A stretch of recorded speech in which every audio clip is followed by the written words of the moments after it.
Greetings, family.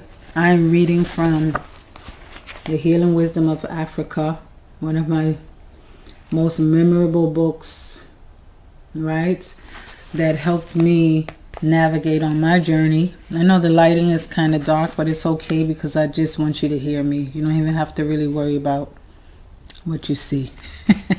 It's what you hear that's most important. Right, in my previous segment of this book, I was talking about the 5 elements that embody an individual, right? So what happens is that we embody fire, water, earth, mineral, and nature. In my previous clip, I talked about the elements of fire, right? And how fire people, right, as far as fire people, your destiny is to allow your genius to come out wrapped in colors, right? So this is a person with vision and passion who is always active and involved in countless activities, embodies fire. But now I'm going to talk about the water people, right?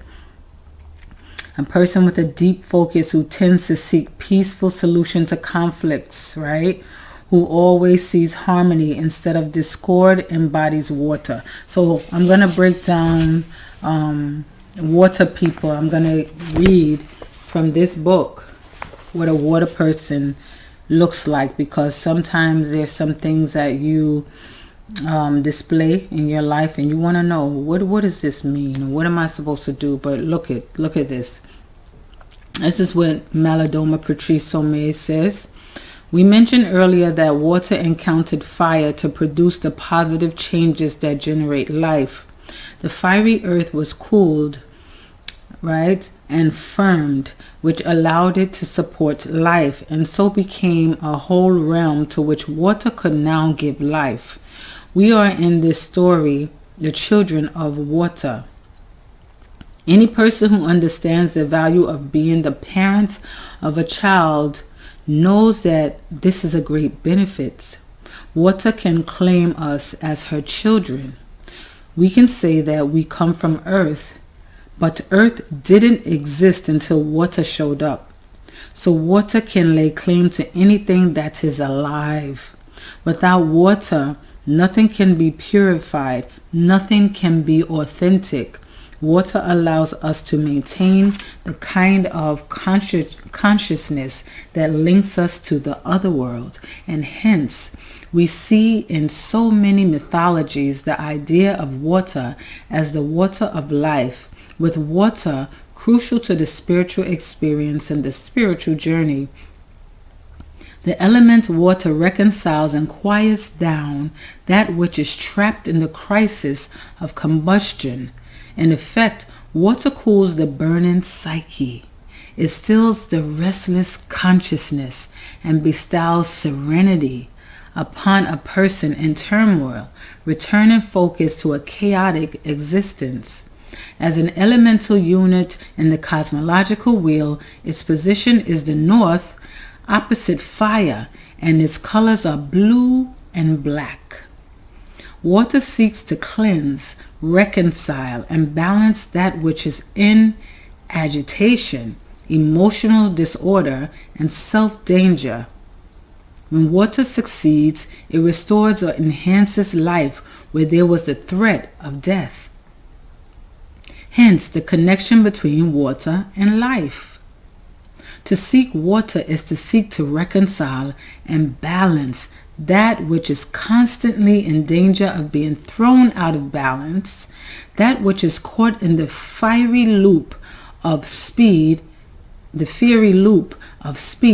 and consumption. So look at this. To seek water is to seek the vitality and blossoming that comes from successful self-immersion. Water encourages a positive slowdown that permits one to notice things that are usually overlooked at high speed, and for this reason, water is associated with focus. The water person is slow, shows great understanding, and is eager to make things work for the greater good. He or she perceives the world in terms of possibilities.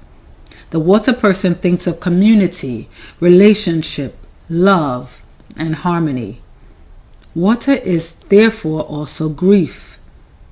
Among other causes, grief arises from recognizing the loss that occurs from our failure to notice. And grief comes also from recognizing the wide gap between what is possible and the impossibility of getting there. The salted taste of tears of grief is the cleansing taste of reconciliation, of the desire to reconcile. Because water cleanses and washes away the impurities of our failures, grief is the enemy of denial. An elder once told me, "My tears say that my soul has heard something about the other world." When the world is out of balance and unreconciled, the waters are polluted, mistreated. They become the dumping ground of the world's ignominies. So pollution is not a sign of progress.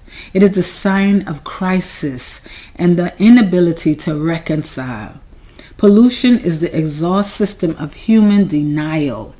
The disabled water lies useless while humans in the midst of fire speed along their way looking for a means of reconciliation. Meanwhile, life-sustaining water must be rationed in many areas. It is as if fire doesn't like the presence of water. A water culture likes to keep things the way they are. Such a culture does not want the natural and the environmental harmony to be perturbed. It is a slow culture with little temper. It prefers to see the potential good in anything. People who have too much water have little ambition. They are not in a hurry to do or to complete anything. They perceive time very broadly and annoyed when they are compelled to hurry up. They think about all the things they never accomplish, and if they are badly out of balance in the direction of water, they do not even have regrets about them. Right? So he says the water person, right? A person has a deep focus who tends to seek peaceful solutions to conflicts, who always sees harmony instead of discord. So would that be you? So would that be you? You know, one of the things he said that really struck me was just the part when he talks about grief. When he says the water person thinks of community, relationship, love, and harmony. Water is therefore also grief. Among other causes, grief arises from recognizing the loss that occurs from our failure to notice. And grief comes also from recognizing the wide gap between what is possible and the impossibility of getting there. So sometimes you see things so clearly as a water person, and you see what could be, and then you see it is impossible. You know, and that can make you grieve inside. You know, you could feel so overwhelmed with emotion knowing that this thing is almost impossible, but then you see the possibility. And sometimes I feel like a water person, so that's what makes me come on here and express and share some of these things that are really of very little interest to our people, and of very little interest to people of the world. It's like a small community of people who are interested in the ways and the healing wisdom of Africa that could heal the world. No, they're chasing money. They're chasing things they don't even understand. They're chasing their destruction. They have no idea what they're looking for. They have no idea what they're longing for. So yeah, and the next element I will describe and talk about is earth, the elements of earth.